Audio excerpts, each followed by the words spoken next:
Bienvenidos, bienvenidas, ¿cómo andan? Buenas tardes, reaparece en la pantalla de TV Ciudad la edición central de MBD Noticias. Tenemos una hora de información por delante y está como siempre Natalia Nogués. ¿Cómo te va, Nati? ¿Cómo estás, Martín? Todo bien. Noticias vinculadas a la campaña en este miércoles a mitad de semana. Y con conexiones internacionales y un clima de campaña ya poco de las elecciones nacionales que llama la atención.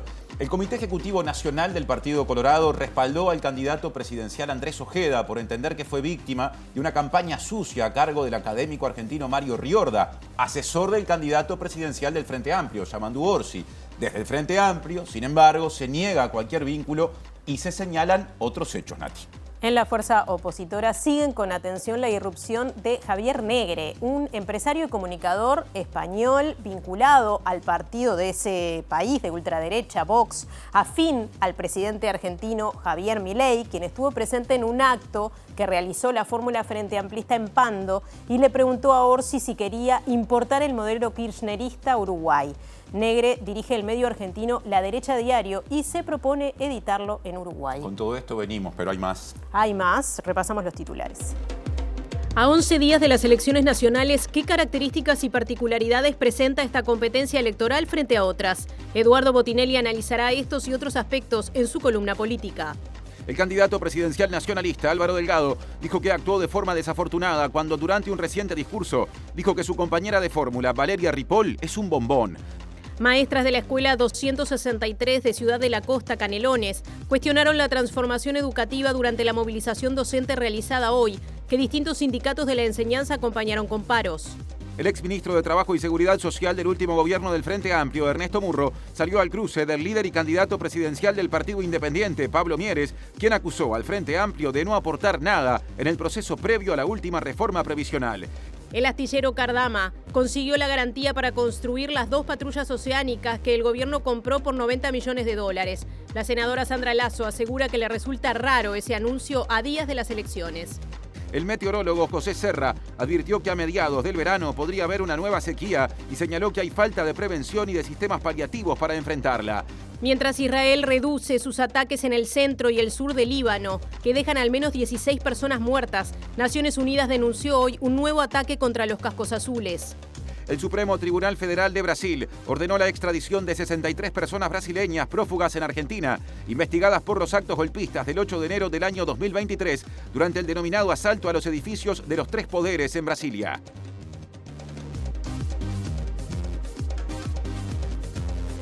Bien, saludamos a quienes nos están viendo en vivo a través de tvciudad.uy por YouTube y a quienes nos escuchan por la radio de la Universidad de la República, uniradio.edu.uy o 107.7 FM. Hora de salir del estudio, Martín. Claro, hora de salir para recibir los adelantos desde los móviles. En primer término, saludo a Martín Duarte, que ya nos contará con qué tema viene. ¿Cómo te va, Martín? Buenas tardes, Martín, Natalia. Estamos aquí en el Centro de Protección de Choferes, donde en minutos va a comenzar una actividad de la fórmula del Frente Amplio en el marco de lo que ha sido algunas situaciones que se presentaron estos últimos días, en particular una el pasado lunes en una actividad en Pando, donde apareció en escena un periodista español, Javier Negre, periodista vinculado a la ultraderecha en España y que tiene un medio en Argentina justamente vinculado al presidente Javier Milei.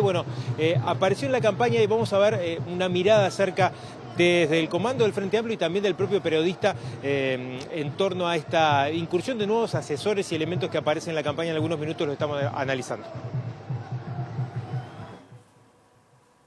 Y desde las cercanías del Prado nos vamos al Cordón, siempre dentro de Montevideo. Diego Martini, ¿cómo te va? Hola Martín, hola Natalia, buenas tardes para todas y todos. Hoy desde la FAO se presentaron algunos datos que refieren a alimentación a nivel del mundo y marcaron que en Uruguay hay aproximadamente 500.000 personas que sufren inseguridad alimentaria. Nos vinimos hasta La Olla Palermo, que funciona sobre la calle Fernández Crespo desde el año 2020, desde que comenzó la pandemia, y que sigue dándole de comer a muchas personas de acá, de la zona y de otros barrios que vienen porque no tienen para comer. Vamos a estar hablando con todos los voluntarios que aquí trabajan. Bien, más miradas y puntos de vista sobre la seguridad social, en este caso la reforma implementada por el actual gobierno. Ernesto Murro, ex ministro de Trabajo y Seguridad Social y también expresidente del BPS, defiende las propuestas que hizo el Frente Amplio en la Comisión de Expertos en Seguridad Social, que definió esta reforma, que además fue defendida por el ministro de Trabajo, Pablo Mieres, quien dice que la fuerza de izquierda solo criticó el proyecto. Lo único que hubo de parte de la delegación del Frente cuando estuvo en la Comisión de Expertos fue un documento al final criticando la propuesta. El Frente Amplio hizo, en distintas circunstancias, trabajamos muy intensamente, tanto en el diagnóstico como en las recomendaciones, y recomendaciones hicimos más de 40 propuestas.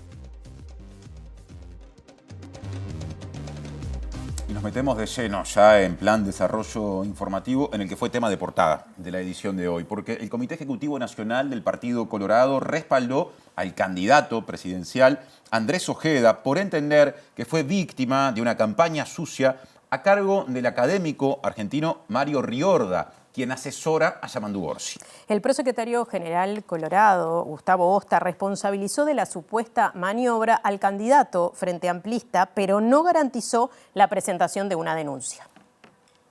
Desde el Partido Colorado respaldan la interpretación hecha por Ojeda, que vinculó a Riorda con la empresa argentina Quark, que viene promocionando publicaciones en Google que perjudican al candidato, como algunas que aluden a la relación que tuvo con su expareja Natalie Joffe. Formalmente no hay vínculo entre Mario Riorda y la empresa, pero Ojeda se basa en que dicha firma una vez promocionó un documental del asesor y que este recientemente borró contenidos que demostrarían su hipótesis. La acusación que hacía ayer Andrés Ojeda respecto a que venía de parte de un asesor de Yamandu Orsi fue negado por parte de la coalición de izquierda.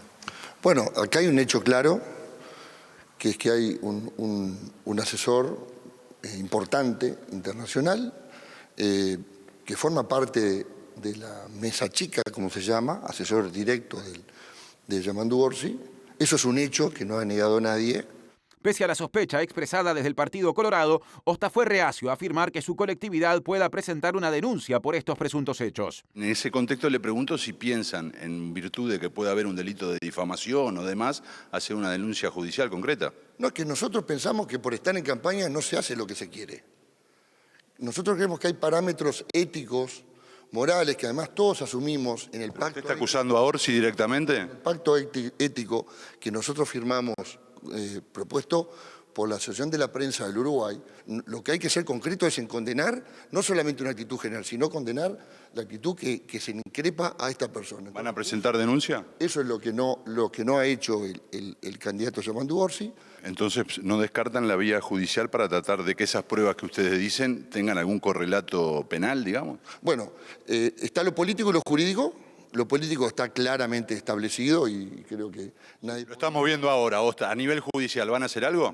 Nadie puede negarlo. A nivel judicial, el candidato a la presidencia ayer dijo que está estudiando las acciones judiciales.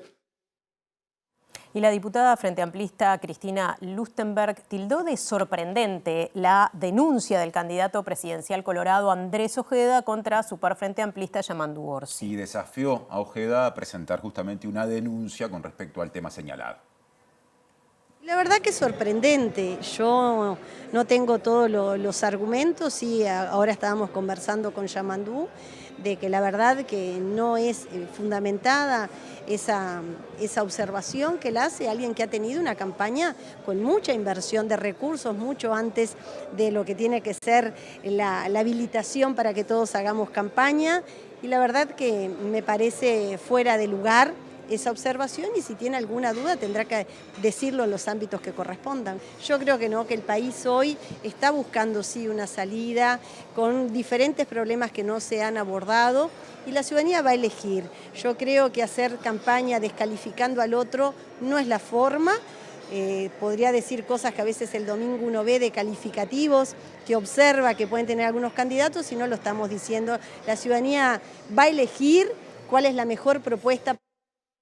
Cerramos este tema y pasamos a otro mencionado también en la portada y que ha generado mucha repercusión y requiere además de cierto contexto para que pueda ser seguido. El periodista español Javier Negre, asociado a posturas de ultraderecha, abordó a Yamandú Orsi el lunes pasado en Pando, Canelones, y le consultó si quería importar el modelo kirchnerista al Uruguay, algo que resumía Martín Duarte al comienzo de la edición de hoy y que ha generado mucha repercusión. Y anunció además que piensa abrir en Uruguay el medio La Derecha Diario que acaba de adquirir en Argentina. Aproveché como tantos argentinos a disfrutar de Punta del Este en esta temporada baja, donde está tranquila, y por el feriado, y vine, hizo mal tiempo. Yo que tengo un gusanillo periodístico, tengo EDA TV en España y La Derecha Diario en Argentina, que es un medio que banca a Javier Milei. De repente dije, quiero conocer al candidato que va liderando las encuestas, ¿no? Le hice varias preguntas que todavía no han salido a la luz, que todavía no he publicado de forma educada.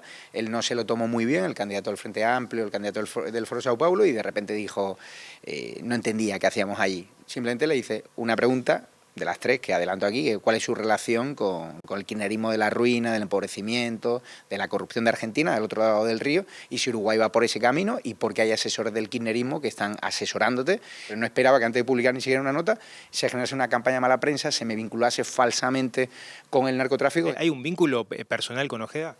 No lo conozco. Sé que le lleva un consultor al que sí conozco, es Alex San Martín, que es un crack, y no conozco personalmente, ni directa ni indirectamente, ni he recibido una consigna por parte de Ojeda. De hecho, creo que ni se ha solicitado en redes conmigo porque anda con la campaña y tal cual. ¿Tampoco has recibido dinero? No, para nada. Nosotros, yo insisto, si hubiese hecho buen tiempo en Punta del Este me habría quedado disfrutando de las maravillosas playas. El español anunció la apertura de La Derecha Diario en nuestro país y manifestó cuál es el candidato que ve con un perfil más cercano a Javier Milei. Yo creo que Álvaro Ojeda, en cuanto a la confrontación, en cuanto a mirar a la izquierda, en cuanto a denunciar las campañas mafiosas, las técnicas comunistas, creo que en las formas parece ser que Ojeda es el que más se puede vincular a Milei, pero lo que sí veo es que en las formas, en la nueva política, lo disruptivo, en el uso de redes sociales, como nosotros hacemos La Derecha Diario, es Ojeda. Bien, para poner esto en contexto, presentamos entonces al periodista y empresario español Javier Negre, que desde hace algunos meses está radicado en Argentina, donde además de comprar el 50% del medio La Derecha Diario, como decíamos, estableció un vínculo cercano con el presidente Javier Milei. Claro, y es una personalidad conocida, por ende, en el mundillo político argentino. De hecho, el periodista conservador argentino de La Nación, Joaquín Morales Solá, lo definió como un seguidor empedernido de Milei que también agrede al periodismo argentino. Para el entorno del comando de Orsi, no es casualidad que Negre haya irrumpido en la campaña política uruguaya a 10 días de los comicios. ¿Por qué querés importar el kirchnerismo al Uruguay?, le preguntó el comunicador español, mientras Orsi le contestó, no quiero importar nada, yo soy uruguayo, estoy en Uruguay. ¿Por qué te reunís tantas veces con Cristina?, le preguntó nuevamente el español. No me junté con ella. ¿Quién te dijo eso? ¿Por qué apoyás a Alberto Fernández?, siguió preguntando mientras Orsi ingresaba al Club Urupán el pasado lunes, en donde tenía agendado un evento con vecinos. El periodista ha sido férreo opositor al gobierno de Pedro Sánchez en España y generó un canal digital en YouTube llamado Estado de Alarma para patrocinar las ideas del partido de ultraderecha español Vox. Integró durante 10 años la redacción del diario El Mundo, en donde fue despedido en el 2020, luego de haber publicado en el 2016 un artículo sobre una víctima de abuso con pasajes inventados y sin su consentimiento. Hace algunos meses está radicado en Argentina, donde desembarcó para adquirir la mitad del sitio La Derecha Diario, de Fernando Cerimedo, estratega digital de Milei, acusado por la Corte Suprema de Brasil de ser parte del gabinete de odio de Bolsonaro, investigado por impulsar el intento de golpe de Estado contra Lula. Negre en Argentina ha sido acreditado para acudir a las conferencias de prensa de Manuel Adorni, portavoz de Milei, y ha replicado el discurso oficial del gobierno, atacando a periodistas opositores. Presenta Antel. Renova tu plan de fibra con un 50% de descuento por 3 meses y muchos más beneficios. ¿Y qué más sabemos del encuentro entre este periodista y empresario español y el candidato a la presidencia por el Frente Amplio, Yamandú Orsi? Martín Duarte, adelante. Gracias, Natalia. Vamos a profundizar un poquito más en esta situación que, como decíamos en los avances, genera un poco de duda a propósito del comando del Frente Amplio, de cómo se gestionó este acercamiento del empresario y periodista argentino, que veíamos un poco en el contexto que se daba. Estamos con el periodista Martín Les, que es asesor de campaña de Yamandu Orsi, que estuvo presente en esta situación, en aproximarse el periodista español. Bueno, Martín, contanos un poco el contexto. Esto fue el pasado lunes en Urupán, prácticamente bajo lluvia, me decías. ¿Cómo se apersonó este periodista? Bueno, antes que nada, buenas tardes para todos. En realidad nos sorprendió más que la presencia, la actitud de este hombre, en el momento en el que nos aprestábamos a ingresar al Urupán de Pando. Veníamos de una actividad en el Centro Comercial Industrial, de una reunión que se demoró más de lo previsto, y por supuesto estaba el Urupán lleno de gente esperando la llegada de Yamandu y de Carolina. Cuando baja Yamandu de su vehículo, quiero precisar que estaba lloviendo torrencialmente, o sea, era una tarde de lluvia y la idea era que entrara lo más rápido posible. Lo cierto es que, bueno, se apersona este hombre que lo estaba esperando con un celular en la mano, que no sabíamos quién era, no teníamos la menor idea de quién se trataba, y que encara a Yamandu preguntándole, sin mediar ninguna otra palabra, si él quería instaurar el kirchnerismo en el Uruguay. Por supuesto que esto lo sorprendió a Yamandu, entre otras cosas porque acá en Uruguay no estamos acostumbrados a esa actitud tan agresiva a la hora de dirigirse a un dirigente, pero sobre todas las cosas sin saber siquiera de quién se trataba. Nadie sabía si era un periodista, un particular. Yamandu tiene esa condición. Se enfrasca, conversa, dialoga con quien se cruce y bueno, se paró a responderle. No sé de qué me estás hablando, y ahí le empieza a hacer otra serie de preguntas acerca de la presencia de dirigentes del Frente Amplio en Buenos Aires. ¿Qué tono fueron las preguntas? Bueno, no en el tono habitual en el que nosotros estamos acostumbrados. También Yamandu respondió con mucha firmeza, quiero aclararlo, con mucho respeto, pero con mucha firmeza, diciéndole, sorprendido, que no sabía de qué le estaba hablando. En varias oportunidades le dijo, hasta que le preguntó, ¿y vos para qué me lo estás preguntando? ¿Quién sos? Y ahí él explicó que era un periodista de tal medio de España. Y bueno, llegó un momento que todos nos dimos cuenta que no tenía sentido ya seguir hablando, sobre todo mojándose como se estaba mojando. Era una cosa que ningún periodista acá en Uruguay se le ocurriría frenar a un dirigente, ya no a Orsi, a ninguno, cuando tiene que tener una actividad como la que estaba planificada y la gente esperándolo, y todavía lloviendo y a la intemperie. Él se bajó sin paraguas. Y así terminó la nota. Después yo me quedé conversando con él afuera, le expliqué cómo eran las reglas de juego o cómo se trabajaba acá en el Uruguay.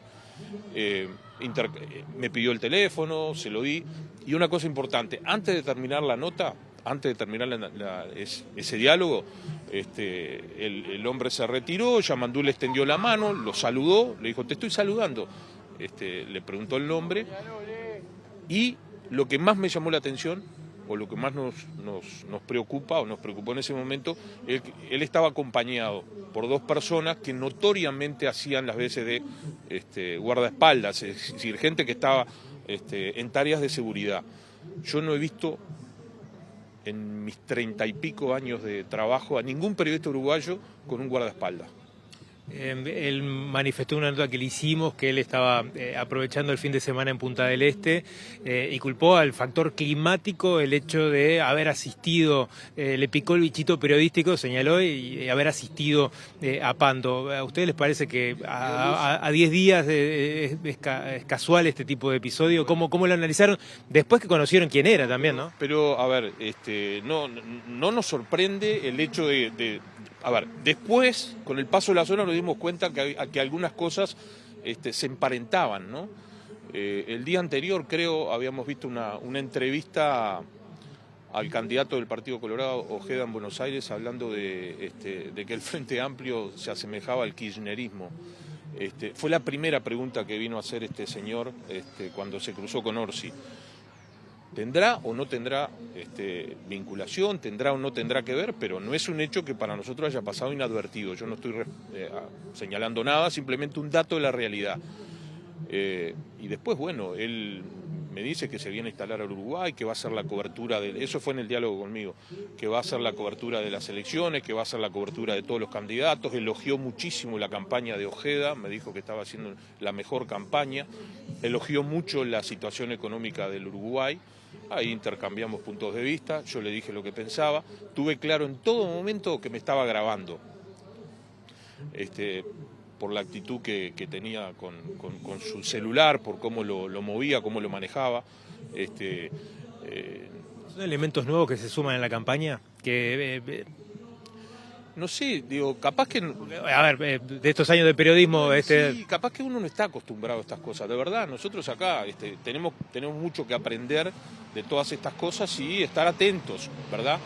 Pero sobre todo, estar atento a lo que pueden ser también provocaciones, porque venir así intempestivamente, cruzar al candidato, en este caso del Frente Amplio, puede ser a otro también, pero digo, está claro que venía por Orsi, no es una práctica a la que nosotros estemos acostumbrados.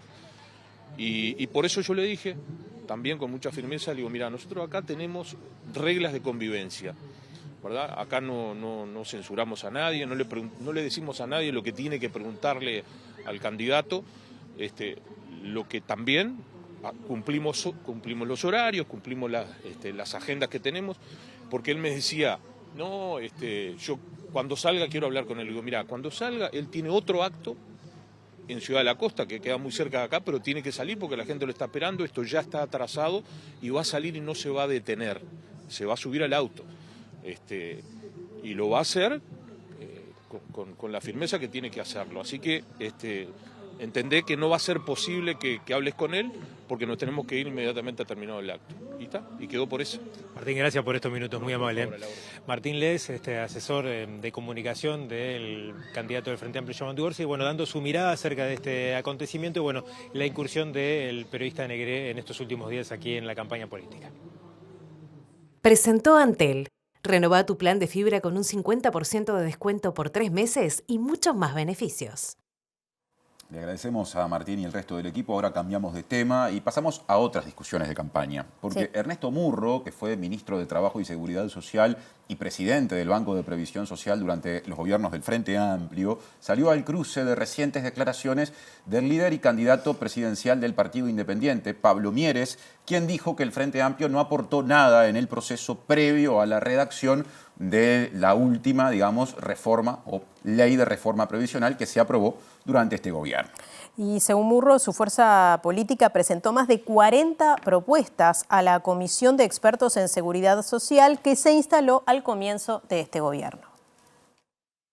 La Comisión de Expertos en Seguridad Social, creada por la Ley de Urgente Consideración en 2020 para realizar un diagnóstico del sistema previsional uruguayo y presentarle al Poder Ejecutivo recomendaciones para su reforma, estuvo integrada por 15 miembros de distintos partidos políticos y organizaciones sociales como el PIT-CNT. Lo único que hubo de parte de la delegación del Frente cuando estuvo en la Comisión de Expertos fue un documento al final criticando la propuesta. El Frente Amplio se preocupó tanto de criticar y de cuestionar que se olvidó de armar una propuesta alternativa. Entonces, cuando vos le preguntás qué harían, qué hubieran hecho con la reforma de la seguridad social, te dicen vamos a convocar a un gran diálogo nacional, que eso es un procedimiento, pero no es un tema, no es un contenido. Según Ernesto Murro, consta en las actas de la Comisión de Expertos el reconocimiento de los aportes de todos los miembros. El Frente Amplio hizo, en distintas circunstancias, trabajamos muy intensamente, tanto en el diagnóstico como en las recomendaciones, y recomendaciones hicimos más de 40 propuestas. Yo lamento que el ex ministro de Trabajo, como también lo ha hecho el señor presidente de la República y otros dirigentes de la coalición de gobierno, no reconozcan lo que está expresamente reconocido y por escrito en la propia acta de la Comisión de Expertos y en su resolución votada por unanimidad. Este gobierno está como acostumbrándose, lamentablemente para la democracia, a decir cosas que no son como ellos dicen. Bien, cambiamos de asunto. El candidato presidencial nacionalista Álvaro Delgado dijo que actuó de forma desafortunada cuando durante un reciente discurso en un acto de campaña dijo que su compañera de fórmula, Valeria Ripoll, es un bombón. Claro, dijo que tiene mucha confianza con justamente la candidata a la vicepresidencia por el Partido Nacional y que aparte ese comentario fue hecho en un marco de festejo porque ese día Ripoll cumplía años. En el contexto en el que estaba, obviamente fue un chiste desafortunado, pero era el cumpleaños de mi compañera de fórmula, con la cual tenemos las dos familias muy buena relación. Estábamos con mi familia y con la de ella, en un acto en Paysandú, después fuimos a almorzar todos juntos en Yun, después fuimos a un acto en Flores, y en ese marco de festejo por su cumpleaños y de actos finales, fue un chiste desafortunado y punto, con la buena onda que hay. Nada más que eso. ¿Le trajo consecuencias de lo político y de lo familiar? No, obviamente. ¿Por no. qué desafortunado, dice? Y porque obviamente no fue afortunado. Uno tiene que en esto ser humano y ser natural y cuando se equivoca, se equivoca. No fue quizá la palabra correcta para hacer un chiste ahí. Estábamos las dos familias con cientos de militantes festejando. Ya está. No tengo más comentarios para hacer. Es un tema pasado.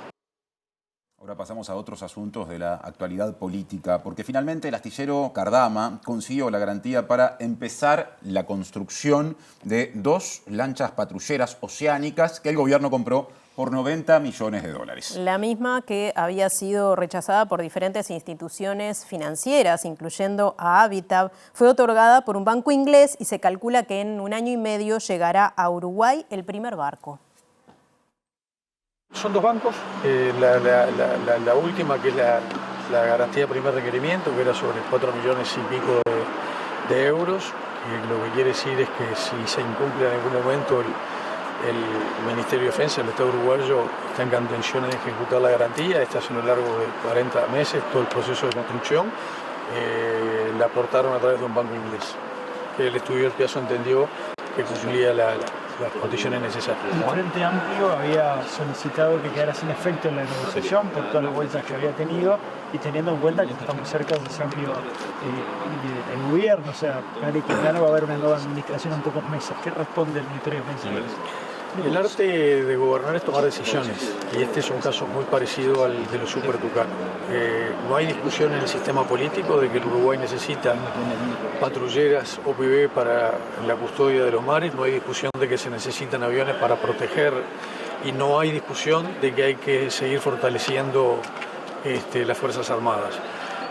Por politizar estos temas y por no animarse a tomar definiciones, el Uruguay desde el año 1981, que no cuenta con buques de estas características sin usar, y desde el año 1981 que el Uruguay no tiene aviones de combate para proteger sus fronteras.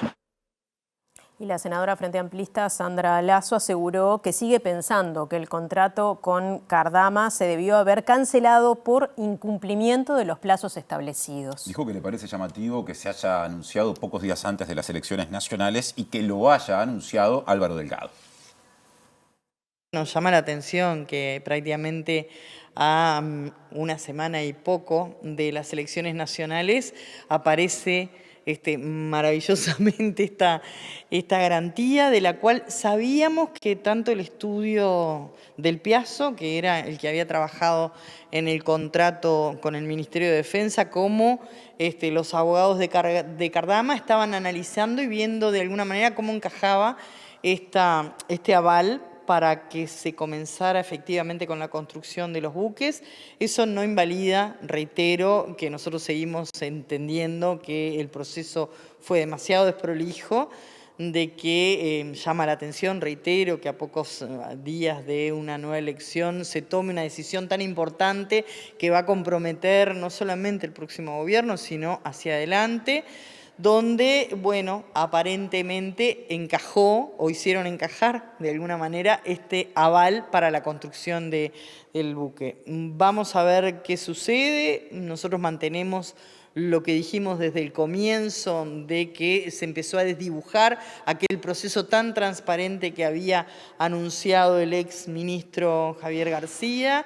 Ese proceso no se cumplió. Nos llama la atención que además el anuncio lo haya hecho un precandidato a la presidencia de la República, como es Delgado, en un ámbito justamente de presentación en la Armada, que aparentemente tampoco tuvo muchos aplausos, por lo tanto me parece que si era realmente con una visión electoral que sale esta garantía a pocos días de un acto eleccionario, no me parece que sea lo más correcto.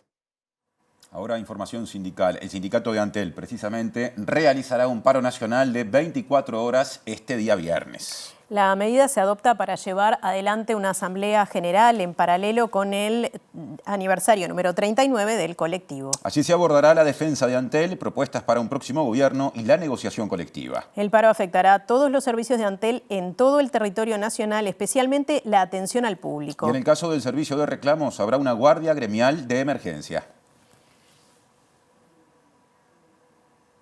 Bien, y seguimos en temas sindicales porque el secretario general del Sindicato Nacional Docente de Secundaria, Emiliano Mandacen, dijo que entre 2019 y 2022 hubo una reducción de 564 grupos en educación media. Dijo que son cifras oficiales, las manejó en paralelo con la segunda de las 2 jornadas de paro general nacional de la FENAPES, del sindicato en el que es secretario general, justamente medidas sindicales que terminan esta medianoche. Venimos reclamando claramente que haya una seguridad en la negociación colectiva, que no se rompa la negociación de buena fe, que no se recorten grupos, que no hay necesidad de hacerlo, y esto es muy claro para las familias que nos están mirando. Hay necesidad en algunos lugares de bajar la cantidad de estudiantes por grupo para poder trabajar mejor. Hay que generar las máximas garantías para cientos de miles de compañeras y compañeros que están propugnando este año en esta elección de horas por su efectividad, a la cual ganaron derecho a través de un concurso.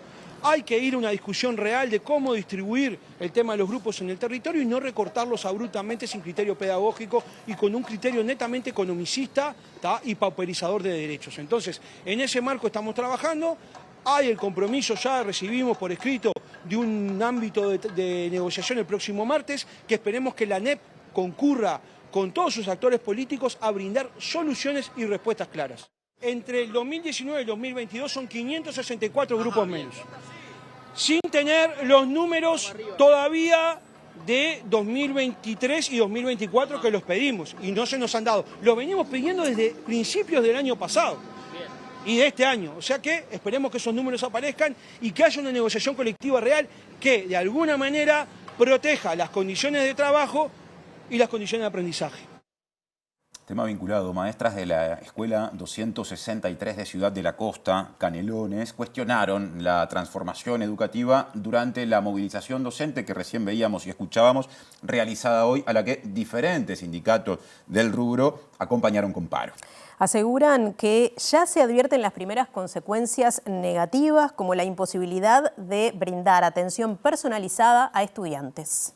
¿Qué están acá? A ver, cuéntenme. Bueno, por la educación, nosotros somos maestras de la costa. ¿Sí? ¿De qué escuela? De la Escuela 263 de Solimar, Canelones. ¿Cuántos niños hay en esa escuela? Y hay alrededor de 400 niños. ¿Cómo está esa escuela? ¿En qué situación? ¿Cómo debería estar? Cuéntenme, para los que no conocemos, la situación puntual de esta escuela. En realidad creo que lo importante no es hablar de una escuela, sino de la realidad de todo el país. Hoy los grupos están superpoblados, tenemos una matrícula de promedio de 30 chiquilines por clase y eso va en detrimento de la mejora de los aprendizajes. Así que hablamos de una transformación educativa que supuestamente apostaba a la mejora y lo que tenemos son grupos cada vez más llenos de chiquilines y de estudiantes y con una atención personalizada que es nefasta. Hablamos ahora de inseguridad alimentaria y vamos al contacto con Diego Martini, que está en una olla popular. Diego, adelante. ¿Qué tal, compañeros? Como anunciamos, hoy es el Día Internacional de la Alimentación y según datos de la FAO, unas 500.000 personas en nuestro país sufren por inseguridad alimentaria moderada, según los últimos datos. Son los mejores datos que hay en la región, pero para un país como Uruguay son cifras muy preocupantes y por eso nos venimos hasta la olla Palermo, que atiende y da alimentación los días lunes y miércoles desde las 20 horas. Está ubicada acá en Fernández Crespo y es una olla que funciona funciona desde el año 2020, desde el año que comenzó la pandemia. Estamos con Esteban. Esteban, bueno, ¿cuántas personas siguen viniendo? Estaba viendo ahora la lista de personas que vienen, muchas personas mayores. Sí, hay personas mayores, madres con hijos, personas en situación de calle. Es como algo que se mantiene. De hecho, el universo de las ollas populares, acá nosotros formamos parte de lo que es la red de ollas al sur, ¿no? Y hay muchas iniciativas que no han podido durante 4 años sostenerse, es muy difícil, pero sin embargo la demanda de gente que necesita un plato de comida es constante, y al cerrarse iniciativas lo que ocurre es que la demanda sube. Nosotros empezamos acá en ATSS, que es donde estamos, en Fernández Crespo, con un promedio de 150 porciones, ahora estamos en torno a las 300, o sea, duplicamos. La verdad que es un tema que da para pensar. El tema de la inseguridad alimentaria, digamos, se mantiene y sigue. Nosotros, como olla popular, digamos, desde el principio, hace muchos años que estamos en esto, ¿no? Sí hemos tratado de contextualizar esto, para que no quede solamente en que acá hay gente que precisa comer, digamos, detrás de la falta de comida hay un montón de derechos vulnerados, ¿no? O sea, hay gente que no tiene casa, hay gente que no tiene trabajo, hay madres que no pueden tener forma de tener los cuidados básicos con sus hijos, estando a cargo de familias enteras. Todo eso nosotros lo vemos permanentemente, y en todo este proceso de todos estos años nos ha llevado a mirar esto con una mirada amplia, ¿no? De un contexto de derechos vulnerados en varios niveles, ¿no? Y por eso, bueno, no solamente tratamos de compartir este plato de comida 2 veces a la semana, sino también de problematizar, involucrarnos, ¿no? Con lo que son los problemas que hay hoy en la sociedad uruguaya. ¿Quién es la gente que viene? ¿De dónde suelen ser? ¿Se van moviendo a otros barrios? ¿Qué hacen los días que no vienen acá, que son los lunes y miércoles? Bueno, sí, como decía mi compañero, acá al principio, cuando la olla se inició en el 2020, venía mucha más gente mayor, que se ve que no se le alcanzaba la jubilación o algo, y se arrimaba a las ollas por un tema de necesidad, pero con los años, y sobre todo estos últimos años, vemos que ha cambiado mucho la gente que viene por un plato de comida, que la situación es diferente, viene más gente en situación de calle, con otro tipo de necesidades, y bueno, nosotros acá, como decía el compañero, tratamos de no solo ofrecer un plato de comida, sino que se involucren un poco más y trascender un poco eso. La gente que viene a alimentarse también forma parte de la pelada y picada, porque llevamos acá un ambiente muy horizontal, y que ellos, ellas y ellos, formen parte de toda esta situación, y de entender un poco de que esto no es es un asunto político, no político partidario, sino político. El hambre debería desaparecer y sin embargo está aumentando en vez de estar decreciendo. Les agradecemos a ambos y volvemos a estudios entonces. Ahora a las 20 ya se empiezan a entregar esas porciones a los que hacían referencia. Bien, y nos vamos al contacto con Martín Duarte, que está en una actividad de la campaña del Frente Amplio con el candidato a la presidencia, Yamandu Orsi. Uno se tendría que solidarizar, y me solidarizo, termina perdiendo fuerza en la medida que lo que hace es echar la culpa a otro. Digo, obviamente algún responsable hay. Yo deslindo toda responsabilidad y rechazo, si hay noticias falsas, hay que rechazarlo. No tengo... dice desde el otro lado que va a hacer una denuncia contra usted. Por supuesto, ¿Usted contra mí. ha pensado hacer una denuncia contra Ojeda por esto? ¿Cómo voy a hacer una denuncia por eso? No, estamos en campaña electoral. A mí me gusta la campaña electoral, la de siempre, a la uruguaya. Sí, a mí no me gusta contaminarme con cosas que vienen de otro lado. No me gusta. Entonces, sí, por supuesto, tiene todo el derecho del mundo como ciudadano a denunciar a quien sea. Me llama la atención, porque además yo ya digo que no tengo ningún tipo de responsabilidad. Además, si hay noticias falsas, lo tiene que denunciar y está bien que lo haga. Ahora, que enseguida haya apuntado contra mí es rarísimo. Rarísimo, o es un poco la línea que se viene del domingo pasado, cuando se prestó para un circo nunca antes visto. Yamandu, desde el Partido Colorado se dice, bueno, quizás usted... creen que usted no tuvo nada que ver, pero quizás esta persona a la que se apunta, que tiene una vinculación con usted, bueno, hizo esas denuncias falsas. ¿Usted habló con él? ¿Tiene un vínculo? Tengo vínculo, claro. Aparte estuvo en la elección del 19, es un académico que es asesor. ¿Esa persona fue la responsable de esas publicaciones? Bueno, a ver, no soy yo el que tengo que determinar eso. Si hubo noticias falsas y si esta persona fue la responsable, que lo denuncie. Es un asesor que tenemos de hace tiempo, es académico, por lo tanto, no nos consta, pero si él tiene prueba de eso, totalmente. ¿Y como asesor, si son qué denuncias, hace? a ver, si fueron noticias falsas, lo tiene que denunciar. ¿Y como asesor qué hace Riorda? ¿Cómo? ¿Ameritaría desvincularlo de su persona si hizo eso? Desvincular por algo que no sé qué pasó ni si es real o no. No. ¿Cuál es la función que cumple en el Frente Amplio Riorda? Asesor concretamente de campaña. ¿De campaña Es un académico, claro. Es un académico que ha trabajado en muchas campañas, pero de verdad en este tema a mí no me consta, pero alguien quizá descubra eso, porque aparte son cosas muy difíciles de seguir el hilo y capaz que sí, que se llega a esa conclusión. Ahora, me llamó la atención con la rapidez que me echó la culpa o que me responsabilizó. Creo que es parte de un estilo que creo que no nos conduce a mucho, pero que tiene todo el derecho del mundo a hacerlo. Y si hubo noticias falsas, toda mi solidaridad. Se manifestaba preocupación también por la presencia del periodista español Javier Negre, que el otro día lo entrevistó, digamos, en Urupán de Pando. ¿Existe esa preocupación en el Frente Amplio? ¿Qué se está haciendo al respecto? No, a ver, la preocupación es que tuvo una actitud muy insultante con todos ustedes, ¿no? Todos ustedes son ensobrados para él. Todos los periodistas uruguayos son ensobrados. Yo creo que eso en Uruguay jamás habíamos visto eso y después que uno escarba de dónde viene, nos explica todo. La forma como procedió y todo eso, o sea, no es alguien desconocido y yo pido que se investigue, que no precisa mucha cosa, para ver de dónde viene y qué es lo que hace, cuál es su estilo, ¿no? ¿Forma parte de algo organizado, dice usted? Dígamelo. Nadie lo hace porque sea un loco suelta, ¿no? En cambio de tema, reciente en su discurso mencionó a los docentes y lo importante que es...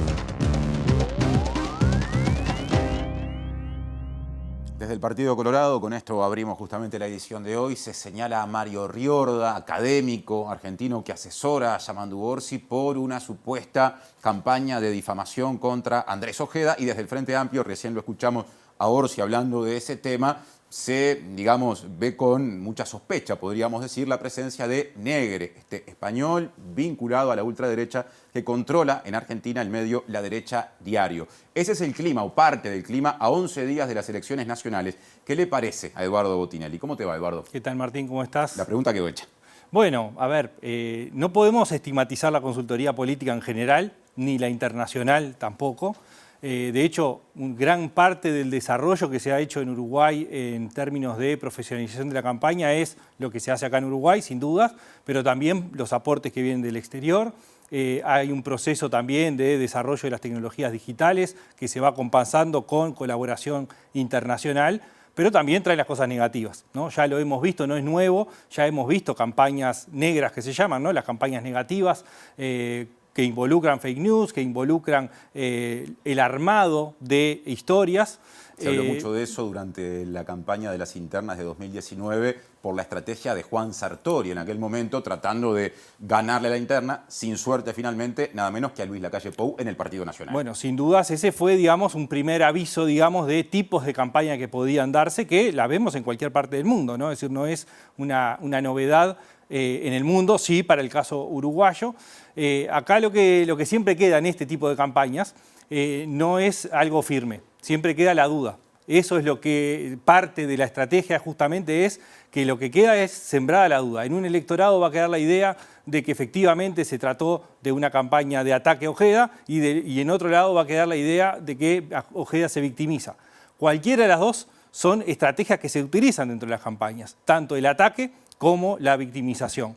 Por tanto, en realidad lo que estamos es ante un escenario de dudas de parte de las campañas y que tiene que ver, sí, con la utilización de herramientas, fundamentalmente a partir del uso de herramientas digitales, ¿no? Porque toda la denuncia pasa por lo que sucedió en el entorno digital y queda esa duda, ¿por qué este canal de YouTube que se denunció, se denuncia, pero ahora no existe? Entonces ya queda otra duda más, si ese canal fue creado o creado para la campaña actual o fue creado anteriormente y se utilizó para esta campaña. Y esas son las dudas que quedan y es parte de las estrategias que se utilizan cuando la estrategia de campaña o la consultoría va más allá de un asesoramiento puntual de estrategia de campaña, claro, sino que se utiliza en la estrategia ese otro tipo de tácticas de ensuciar y de campañas falsas. Y cuando despejamos todo esto, dejamos el ruido de lado y miramos al 27 de octubre, pensando sobre todo en la competencia por las bancas en el Parlamento. ¿Qué se puede decir? ¿Qué panoramas o escenarios posibles se van dibujando, teniendo en cuenta que el Frente Amplio representa una parte muy importante del electorado, que lo mismo pasa con la suma de 4 partidos de la coalición actual de gobierno del otro lado? Y con también el dato de que hay en el medio, podríamos decir, más allá de lo ideológico, sin pertenecer a los bloques, una serie de partidos menores también con aspiraciones de meterse al Parlamento. Bueno, sí, sin dudas, tenemos 2 bloques y un área ahí que ya se expresó también en elecciones anteriores. En 2019 fue bastante claro, en 2014 ya había alguna cuestión incipiente, pero lo que tenemos justamente por esta fragmentación que ha habido es que nosotros veníamos de un esquema de 3, 4 partidos. En este Parlamento tenemos 7 partidos representados en el Parlamento. Es un récord eso. Ese es el primer récord y estamos con una posibilidad, no quiere decir que pueda darse efectivamente, pero de superar. Hay varios partidos que están en la puerta de poder entrar al Parlamento y eso complejiza más toda esta otra cuestión que estábamos hablando en cuanto a la representación parlamentaria. Los cálculos, digamos. Bueno, claro, porque los cálculos, lo que estamos viendo es que pequeños movimientos cuantitativos pueden producir grandes cambios cualitativos. Porque si entra un partido o no entra, de los que están disputando una banca muy cercana, bueno, eso tiene efectos sobre el resto, sobre los que sí ingresan y cómo se distribuyen. Y eso ya sucedió en el 2019 con el propio Salle, estuvo cerca de entrar. En el 2014 el Peri estuvo a punto de entrar.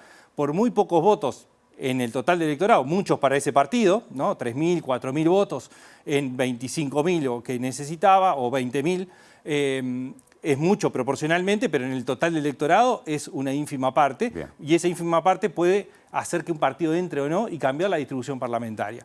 Entonces, el escenario que se va configurando es una primera incógnita en el Senado es, el Frente Amplio puede tener 14 o 15 senadores y la suma de los partidos de la coalición también disputando 14 o 15 bancas. La gran incógnita ahí es si entra o no el Partido Independiente y si entra o no el Partido Identidad Soberana de Gustavo Salle. En las últimas encuestas de Factum, esas 2 fuerzas están orillando el 3%, que es el número mágico para el Senado. Es el número mágico que, con el margen de error de la encuesta, no sabemos a ciencia cierta si efectivamente lo puede estar capitalizando o no. De repente queda, y ese es otro punto, cuando hablamos de partidos que puedan ingresar o no a diputados por pocos votos, también puede suceder en el Senado partidos que estén a las puertas del Senado, que tengan representación parlamentaria en diputados y no ingresen al Senado. Entonces, de ahí depende mucho la distribución en el Senado y también en diputados. Y en diputados incluso es más complejo porque así como hay partidos que van a sumar votos sin alcanzar el Senado, de repente sí llegan a diputados. Pero también la distribución va a depender justamente de cuántos ingresen. Decíamos, tenemos 7 ahora, sí. Probablemente tenemos 6 que seguro van a tener representación parlamentaria. Bueno, si hay 7 u 8, o quizás hasta 9, cambia totalmente la distribución que pueda darse en diputados. Entonces, aparece un escenario bastante más probable y es que el Frente Amplio pueda alcanzar los 15 senadores, con lo cual disputaría con la posibilidad de alcanzar la mayoría en el Senado con el triunfo presidencial, con la candidatura a vicepresidente, siendo electa vicepresidente, y por lo tanto obtener una mayoría en el Senado, pero que no alcance las 50 bancas en la Cámara de Representantes. Claro. Ese aparece como un escenario bastante probable, que también podría darse para el caso de la coalición republicana. O sea, también podría darse que la coalición llegue a 15 senadores y no alcance los 50 diputados. Es complejo el escenario. Última reflexión, cuando pasaron las internas fundamentalmente, de las que el Frente Amplio salió fortalecido, había en tiendas frente amplistas optimismo con respecto incluso a una eventual victoria en primera vuelta. ¿Es un escenario probable ese hoy? A ver, no se puede descartar. Podría darse alguna oleada muy grande de último momento, pero es el escenario más difícil. De hecho lo ha sido permanentemente. Solamente hubo una excepción. Claramente el Frente Amplio está primero en las encuestas, está en torno al 45%, pero esos 5 puntos que parecen relativamente pocos, estamos hablando de más de 100.000 personas, 125.000 personas. Es un movimiento importante. El segundo son las condiciones necesarias desde el punto de vista formal. el sistema electoral uruguayo es de los más exigentes para ganar en primera vuelta, porque supone tener más de la mitad de los votos del total de votantes, incluidos los votos en blanco y anulados. Entonces, supone tener más de la mitad de todas las personas que vayan a votar. Y lo último es que el Frente Amplio ganó una vez en primera vuelta con una serie de condiciones que le eran favorables y que la mayoría no las tiene. Primero, encarnaba una esperanza sin haber sido gobierno, es decir, todo se depositaba en una esperanza de algo que no había sido gobierno. Hoy lo es, con los pros y los contras, por tanto, hay una atracción negativa por haber ejercido el propio gobierno.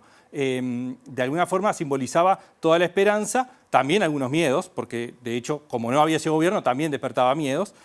Había un liderazgo muy consolidado y en el mejor momento de Tabaré Vázquez como candidatura, ¿no? Es decir, también eso traccionó positivamente. Un crecimiento sostenido desde el año 71 hasta el 2004, elección tras elección, prácticamente el Frente Amplio fue creciendo sin parar. Y la salida de una crisis, la más profunda desde el punto de vista económico y social. Bueno, esos factores hoy no están.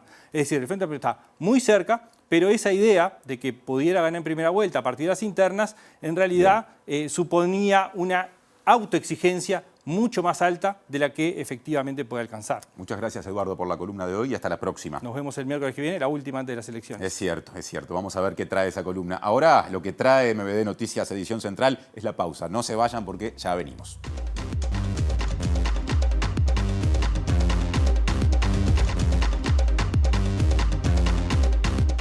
Bien, volvemos con MBD Noticias. Más información, empezamos por el plano también sindical. Sí, claro, porque el Sindicato Magisterial de Montevideo, atención con esto, definió realizar un paro de 24 horas este día jueves, Natalia. Sí, la medida se debe a la agresión a una maestra de la Escuela 129 de la capital, ubicado en la proximidad del Hipódromo Nacional de Maroñas, ya que el sindicato tiene resuelto la paralización de actividades de forma automática cuando se registra un hecho de este tipo. Presenta Mercado Agrícola de Montevideo, en el corazón de un barrio donde late la ciudad. Mercado de Historias. Mercado de Historia.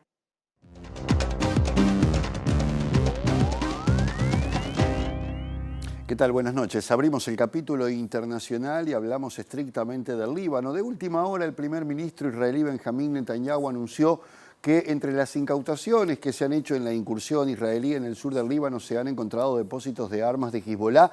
Particularmente ha llamado la atención, según dijo, el hallazgo de armas rusas de última generación. Israel prosiguió con sus bombardeos en distintas localidades, en el sur, en el centro del Líbano, también en la capital Beirut, y hoy se volvió a producir otro incidente con las Naciones Unidas cuando un tanque israelí atacó precisamente una de sus bases.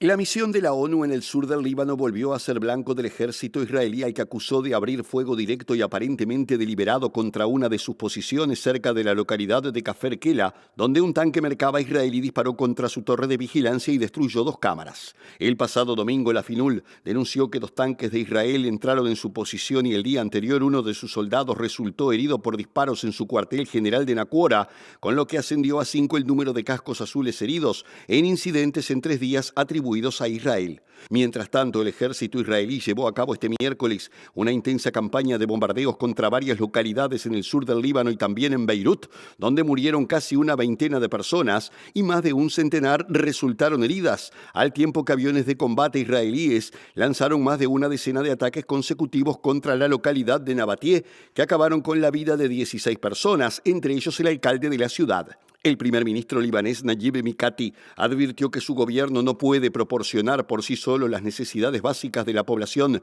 e insistió en que la asistencia de países, organizaciones internacionales y agencias de Naciones Unidas es de suma importancia y recordó que el país está sometido a una agresión continua en una clara violación del derecho internacional humanitario.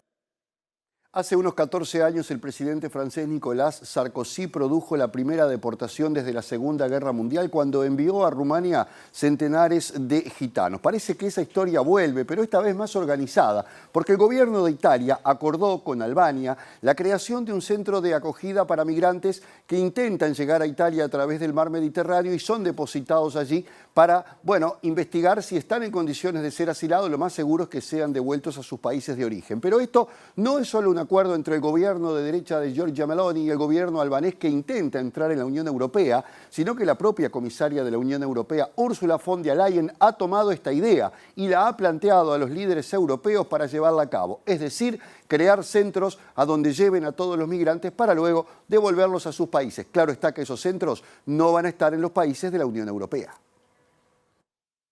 Un buque de la Marina italiana llegó este miércoles a Albania con los 16 primeros migrantes que Italia internará en los centros de identificación y retención que Roma levantó en ese país balcánico, siguiendo adelante con su polémico sistema de externalización de la acogida migratoria fuera de la Unión Europea. Los migrantes fueron interceptados en el mar mientras trataban de alcanzar suelo italiano y está previsto que sean sometidos a controles sanitarios y de identificación antes de ser trasladados al campo de acogida en la localidad de Gjader, dos instalaciones gestionadas y controladas por las propias autoridades italianas para llevar a cabo en territorio albanés la gestión de solicitud de asilo y la posible repatriación de personas rescatadas en el Mediterráneo. Las fuerzas de seguridad albanesas se limitarán a vigilar el perímetro exterior y se estima que los migrantes estarán un mes en Albania mientras se verifican sus solicitudes de asilo, al tiempo que medios locales señalaron que unos 36.000 migrantes podrían llegar a Albania cada año en aplicación de este acuerdo. La presidenta de la Comisión Europea, Ursula von der Leyen, llevará a la cumbre de líderes de la Unión Europea de este jueves su propuesta de crear centros de deportación en países fuera del bloque comunitario para los migrantes irregulares mientras se resuelven sus casos, e hizo circular una carta a los líderes en la que detalla distintas estrategias para reducir el número de solicitudes de asilo, que el año pasado superó el 1.000.000 en todo el bloque, así como para combatir el tráfico de personas y los cruces fronterizos irregulares. Presentó Mercado Agrícola de Montevideo, en el corazón de un barrio donde late la ciudad. Mercado de Historias. Mercado de Historia. Es tiempo de cerrar el segundo bloque. Pero volvemos después de la pausa.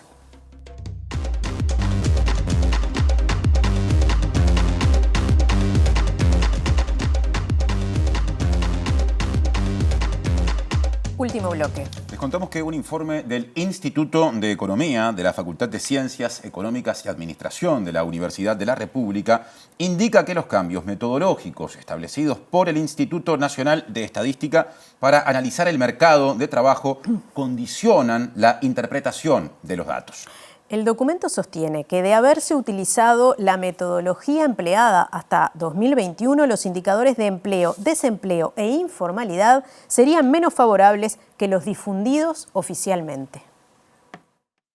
Ante los cambios metodológicos que hubo perseguidos por el INE, que probablemente sean cambios muy favorables porque contamos con un panel que quiere decir que podemos seguir a las personas en el tiempo, eso plantea distintos indicadores de mercado de trabajo. Uno, si se hace con la fuente que consideramos la habitual, o sea, lo más parecido a lo que era la encuesta continua de hogares antes, y otra, la que se sigue ahora de alguna manera oficialmente a través de medir los indicadores de mercado de trabajo con los datos de panel. Lo que nosotros vemos es que estos indicadores tienden a ser justamente un poco peores en términos de actividad, empleo y desempleo, y que tienen una trayectoria distinta, ¿sí? Su evolución diverge con una u otra fuente en el tema de la informalidad. Esta discrepancia entre las dos fuentes en el promedio de 2023 estaría indicando que obtenemos una tasa de actividad mayor, pero un punto porcentual